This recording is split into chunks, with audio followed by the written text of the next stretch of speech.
निवेश के लिए म्यूचुअल फंड शानदार ऑप्शन साबित हो रहे हैं। इसमें निवेशकों की संख्या तेजी से बढ़ रही है। Association of mutual fund in India यानी एम्फी के आंकड़ों के हिसाब से 2024 के अंत में म्यूचुअल फंड की यूनिक यानी इंडिविजुअल निवेशकों की संख्या 5 करोड़ को पार कर गई। इसमें उद्योग का AUM बढ़कर 68 लाख करोड़ रुपए के पार हो गया। खास बात यह है कि निवेशक एक मुश्त के बजाय सिस्टमैटिक इन्वेस्टमेंट प्लान यानी SIP के जरिए निवेश पर ज्यादा भरोसा कर रहे हैं। क्या बता रहे हैं एम्फी के आंकड़े? इक्विटी में क्यों घटा निवेश? लोग SIP पर क्यों कर रहे हैं ज्यादा भरोसा? आइए इस वीडियो में जानते हैं। Hello and welcome to money 9। मैं हूं मीनू शर्मा।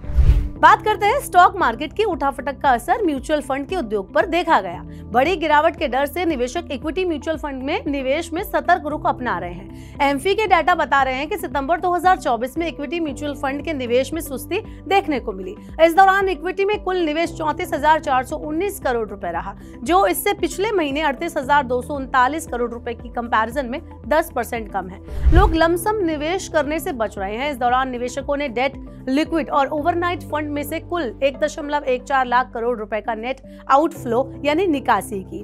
खास बात यह है कि सितंबर में निवेशकों ने SIP में जमकर दाव लगाया। इस दौरान SIP के जरिए 24,509 करोड़ रुपए पर यह जो आंकड़ा है वो पहुंच गया। SIP में निवेश का यह आंकड़ा अब तक का सबसे ऊंचा आंकड़ा है। अगस्त महीने में SIP के जरिए 23,547 करोड़ रुपए का निवेश आया था। सितंबर में लगातार 15वां महीना ये रहा जिसमें SIP का जो इनफ्लो रहा वो पॉजिटिव रहा।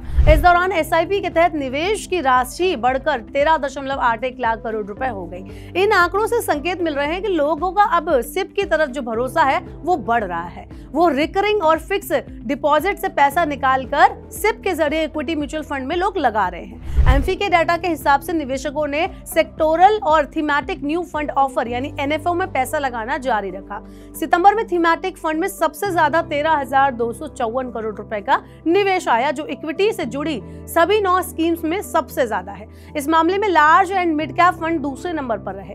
इस कैटेगरी में 3,598 करोड़ रुपए आए। तीसरा नंबर मल्टी कैप फंड का रहा, जिसमें 3,508 करोड़ रुपए निवेश हुए।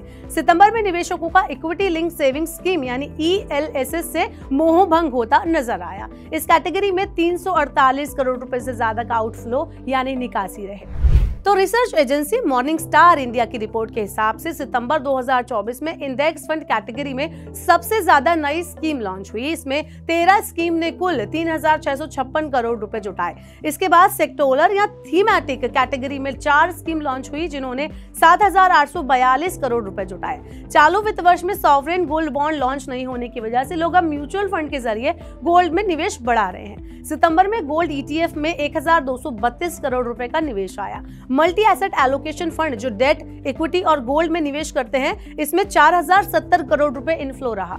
एक्सपर्ट्स मानते हैं कि गोल्ड में तेजी का फायदा उठाने के लिए लोग मल्टी एसेट फंड में निवेश कर रहे हैं, लेकिन निवेश के मामले में SIP पर सबसे ज्यादा जो भरोसा है वो भारी साबित हो रहा है। Tax and investment expert Balwant Jain इस पर कहते हैं कि म्यूचुअल फंड में निवेश को लेकर लोगों की जागरूकता बढ़ी है।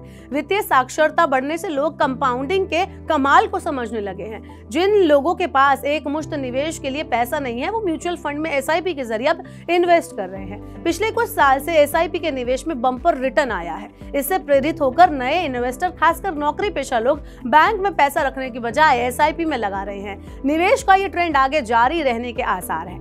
हर महीने छोटी छोटी रकम से बड़ा फंड जोड़ने के लिए SIP एक शानदार जरिया साबित हो रहा है। जिन लोगों के पास शेयर बाजार में सीधे निवेश के लिए एक मुश्त पैसा नहीं है, SIP के जरिए इक्विटी म्यूचुअल फंड में निवेश करके शेयर मार्केट की तेजी का वो लोग फायदा उठा सकते हैं। इन्हीं खूबियों को देखते हुए निवेशकों का SIP में भरोसा बढ़ रहा है। SIP के बारे में आपका क्या कहना है, आप हमें कमेंट बॉक्स में बता सकते हैं। ऐसी और खबरों के लिए, वीडियोस के लिए देखते रहिए मनी 9।